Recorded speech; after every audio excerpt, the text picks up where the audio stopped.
आज का जो टॉपिक है इसका रिलेवेंस यूपीएससी के मेंस पर्सपेक्टिव से काफी ज्यादा इंपॉर्टेंट है। हालांकि प्रीलिम्स में भी क्वेश्चन पूछे जा सकते हैं कि क्या इम्पैक्ट है क्लाइमेट चेंज के, लेकिन प्रीलिम्स में इससे ज्यादा इस टाइप के क्वेश्चन पूछे जा सकते हैं कि what are the efforts taken globally and regionally, national Bharat ने कौन कौन सा स्टेप लिया है किस चीज को मिटिगेट करने के लिए इम्पैक्ट ऑफ क्लाइमेट चेंज, और ग्लोबल लेवल पे वो कौन कौन सा स्टेप्स है, वो कौन कौन सा एफर्ट्स है जो कि लिया गया है to mitigate the impact of climate change. लेकिन ये जो है सो climate change and associated issue, इसका इम्पैक्ट क्या होगा इन्वायरमेंट पे, ह्यूमन लाइफ पे, ये ज्यादा इसका रिलेवेंस किस चीज से है, तो इसका रिलेवेंस यूपीएससी के मेंस पर्सपेक्टिव से काफी ज्यादा है। तो आज इसी को लेके चल रहे हैं। एक दो टॉपिक जो है सो जैसे पिछले क्लास में 2-3 क्लास पीछे हमने G20 के बारे में पढ़ा था, वो भी यूपीएससी के मेंस दृष्टिकोण से काफी ज्यादा इंपॉर्टेंट था, इसलिए क्योंकि अभी G20 जो है सो भारत में होने वाला है। 18वां जो राष्ट्राध्यक्ष मीटिंग भारत में होने वाला है, to be scheduled in new Delhi इन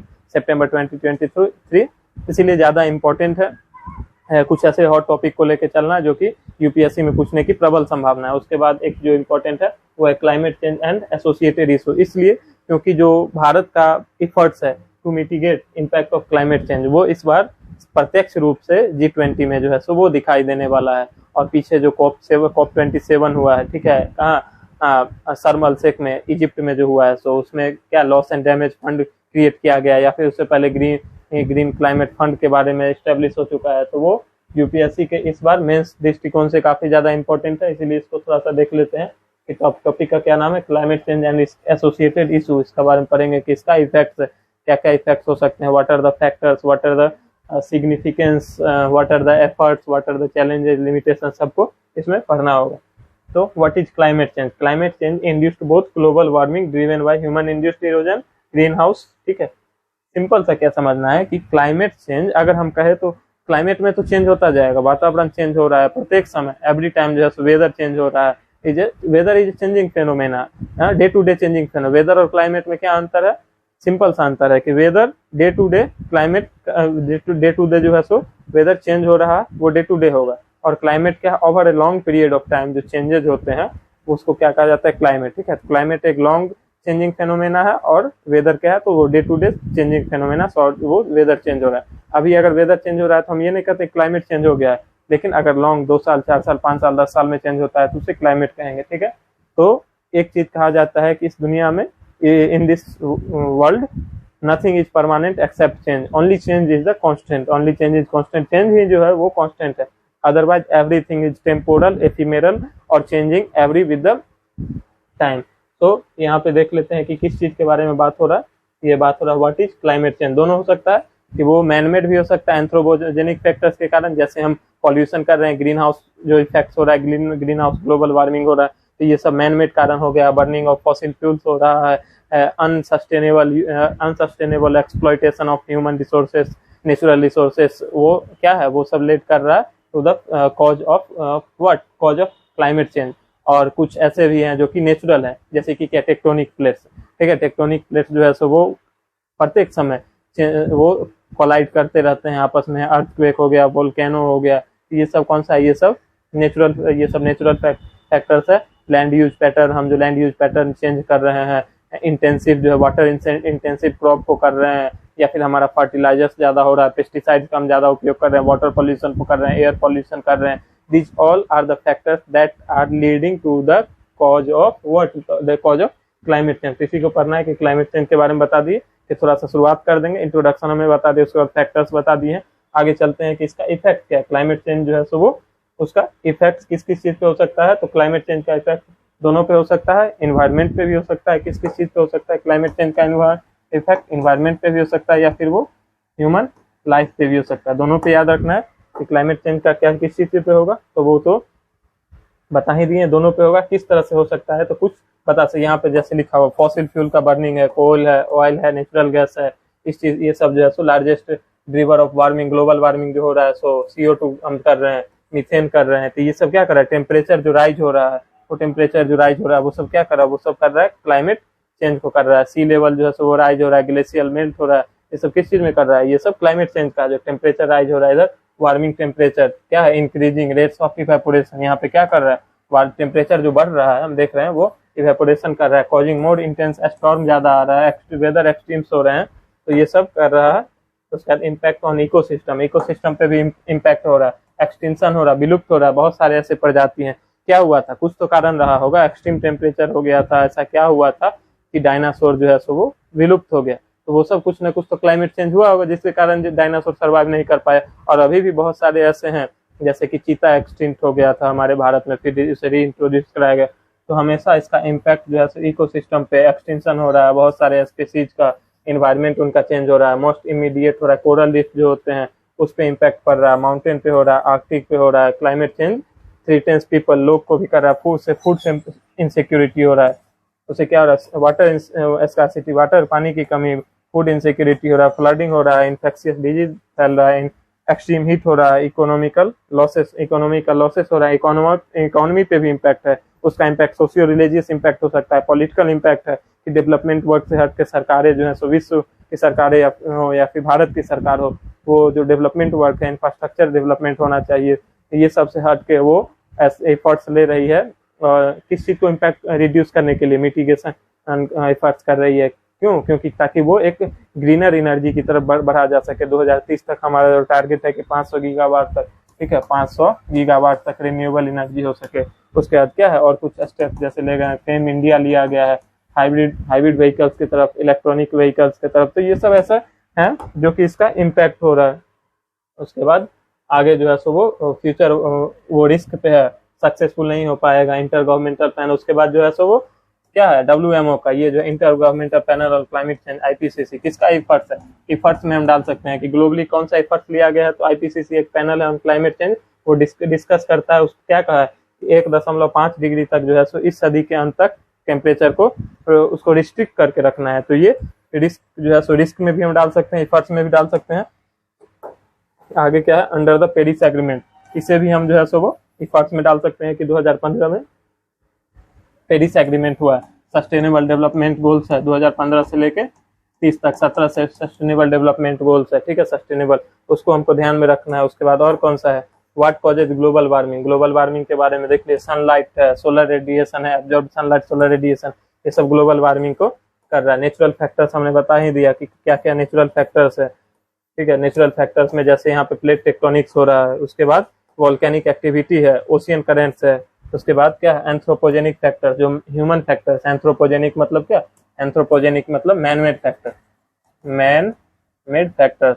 उसमें कौन कौन सा है, मैन मेड फैक्टर्स में है ग्रीन हाउस गैस, समझो इतना ग्रीन हाउस गैस इमिशन कर रहे हैं, फ्रीज है, ये सबसे जो क्लोरोफ्लोरोकार्बन निकलता है उसके कारण है। Main green house gas includes कौन कौन सा, main green house gas carbon dioxide है, क्लोरोफ्लोरोकार्बन है, मीथेन है, नाइट्रस ऑक्साइड है। उसका changes in the land use pattern, हम लैंड यूज पैटर्न में हमारा चेंज हो जा रहा है। वाटर इंटेंसिव क्रॉप जो है सो वो water replaced by agriculture cropping जो है सो ग्रेजिंग पैटर्न वो चेंज हो रहा है। तो चेंजिंग लैंड यूज पैटर्न ये भी one of the factors that led to the increasing of climate change. Atmospheric aerosol जो है सो वो भी बहुत सारा जो dust particles suspended in the atmosphere, that is one of the also important cause for the climate change. उसका क्या, there are 2 types of aerosols 2 type का, हम बस इसमें दे देना है इम्पैक्ट क्या है। देख यहाँ पे ये इंपॉर्टेंट है कि उसका इम्पैक्ट क्या होगा, impact of climate change, warmer water and flooding, flooding बढ़ रहा है, पानी जो है सो वार्मर ज्यादा हो रहा है, उससे कि डिजीजेज इन ड्रिंकिंग वाटर, पानी के जो है सो उसमें डिजीज हो जा रहा है, हंगर एंड फेमाइन होगा, पॉल्यूशन बढ़ रहा है, टेम्परेचर राइज हो रहा है, वेक्टर बॉर्न डिजीजेज बढ़ रही है। याद रखना है कि ये इम्पैक्ट है, याद रखना। इसी तरीका से हमें मेंस में लिखना होता है, मेंस में कुछ अलग से नहीं लिखना होगा। ए राइज इन एटमॉस्फेरिक टेम्परेचर, ये राइज कर रहा है एटमॉस्फेरिक, चेंजेस इन लैंडस्केप में चेंज हो रहा है, रिस्क टू द इकोसिस्टम, बता ही दिए कि इकोसिस्टम हो रहा है। उसके बाद राइजिंग सी लेवल, उसका सी लेवल जो है सो वो राइज करा, क्यों, क्योंकि ग्लेशियर पिघल रहा है तो उसके कारण सी लेवल राइज हो रहा है। उसके बाद ओशियानिक एसिडिफिकेशन हो रहा है, इसको ध्यान में रखना है। Increase the risk of natural and man made disasters बढ़ रहा है। कोविड-19 से पूरा विश्व कितना प्रभावित रहा है, समझ सकते हैं कि डिजास्टर कितना ज्यादा जो है सो प्रभावित कर सकता है ग्लोबली पूरा, not only for one nation, whole globally. Italy को कहा जाता था कि उसका नंबर 1 या नंबर 2 पे उसका हेल्थ पोजीशन रहता था, और one of the worst affected ये कंट्री ड्यू टू कोविड-19 was Italy. America, south American, ये USA, United States of America को देख लीजिए, तो one of the developed country, ठीक है, मोस्ट डेवलप्ड कंट्री, उसके बावजूद वहाँ पे कोविड का क्या इम्पैक्ट हुआ था। तो इस चीज को ध्यान में रखना है। कि आगे क्या है, क्लाइमेट चेंज जो है सो वो, उसके बाद हेल्थ इशूज से हो सकता है, डिजीजेस हो सकता है, अभी तुरंत ही देखिए इकोनॉमी पे इम्पैक्ट पड़ सकता है, तो जीडीपी लॉस हो सकता है, ग्लोबल जीडीपी लॉस हो सकता है, 20% तक जो है सो वो जीडीपी लॉस हो रहा है। उसके बाद आगे देख लेते हैं, डैमेज कर रहा है जीडीपी को, देख ही रहे हैं। उसके बाद बहुत सारे मिलियंस ऑफ डॉलर जो है सो वो लगाया जा रहा है हैबिटेट को रिकंस्ट्रक्शन के लिए, रिहेबिटेशन के, री इंटीग्रेशन के लिए। तो वो सब अगर इस पे ना लगता तो वो सब डेवलपमेंट वर्क में, सोशियो रिलीजियस डेवलपमेंट में, इकोनॉमिक डेवलपमेंट में लगा जा सकता, बट वो सब वेस्ट हो रहा है, वेस्ट ऑफ मनी हो रहा है। हरिकेन्स हम बता ही दिए हैं। उसका declining crop yield, crop productivity जो है सो क्रॉप फेलियर हो रहा है, ड्राउट आ रहा है। उसका कोरल रीफ जो है सो, कोरल रीफ जो है एग्रीकल्चर प्रोडक्टिविटी, फूड सिक्योरिटी के बारे में काफी ज्यादा इंपॉर्टेंट है, agriculture productivity and food security, इस पे कर सकते हैं। उसके बाद आगे जो है सो वो climate change affecting India, Bharat को भी कर रहा है, क्या कर रहा है, तो वार्मर सीजन जो है सो, वार्म गर्मी ज्यादा पड़ रहा है, मानसून का फेलियर हो रहा है, और क्या, इंक्रीज एनुअल प्रेसिपिटेशन नहीं हो रहा है, साइक्लोन आ रहा है, सी लेवल रहा है, जो फ्रेश वाटर का सप्लाई हो रहा है। तो ये सब जो है सो, और क्या करें, India was the 5th most affected country due to climate change. Climate चेंज के कारण इंडिया जो है सो 5वां वर्स्ट अफेक्टेड कंट्री था, याद रखना है, मेंस में इस पॉइंट को लिख सकते हैं। उसके बाद और आगे देख लेते हैं कि कौन कौन सा है। World risk index, India is 4th most at risk after in south Asia में 4th जो है सो सबसे ज्यादा रिस्क पे है, इसको भी ध्यान में रखना है। इंटरनल माइग्रेशन इन इंडिया पहले किस चीज के लिए होता था, वो होता था वर्क अपॉर्चुनिटी के, लेकिन आजकल जो है सो वो क्लाइमेट डिजास्टर, डिस्प्लेसमेंट हो रहा है, इस सब चीज को याद रखना है। आगे आगे कौन सा होगा, पुअर जो है सो वल्नरेबिलिटी, वो सबसे ज्यादा जो है गरीब, वो वल्नरेबल सबसे ज्यादा है क्लाइमेट रिस्क को लेकर। तो ये सब जो है, सी लेवल राइज कर रहा है, सुंदरबन जो है सो इंडियन हिमालयन सिस्टम को इफेक्ट है, सुंदरबन एंड डेल्टा को इकोसिस्टम में इफेक्ट दे रहा है। मीन टेम्परेचर राइज हो रहा है, नॉर्थ ईस्ट स्टेट जो है उसमें फ्लडिंग आ रहा है, आसाम में कुछ दिन पहले फ्लडिंग आया है। उसके बाद उत्तराखंड में जो हमने देखा है क्या हुआ है, वो जोशीमठ में जो है सो वो जमीन में दरार आ गई है, क्या कारण है, वो सब यही सब तो कारण है क्लाइमेट चेंज का, इसी सबको तो लिखना है। इंडिया एफर्ट्स टू काउंटर, अब एफर्ट्स क्या क्या लिया गया है, एफर्ट्स काफी ज्यादा इंपॉर्टेंट है। Effort, there are various efforts taken by Indian government and also by the globally to reduce the impact of what, climate change. उसी को थोड़ा सा देख लेते हैं कि क्या क्या है। क्लीन एनर्जी सेस है, कोल पे लगाया जा रहा है, भारत क्लीन एनर्जी सेस लगाता है कोल पे। उसके बाद और कौन सा है, उसके बाद रेनफॉल पैटर्न में शिफ्टिंग जो है सो, रेनफॉल पैटर्न में शिफ्ट कर रहा है। उसके बाद वाटर हार्वेस्टिंग कर रहा है। तो ये सब जो है सो वो फर्टिलाइजर्स पे रोक लगाया जा रहा है, फेम इंडिया को लाया गया है, ई वेस्ट जो है सो वो पॉलिसी को लाया गया है। तो ये सब जो इंपॉर्टेंट है, ये सब हम लिख सकते हैं।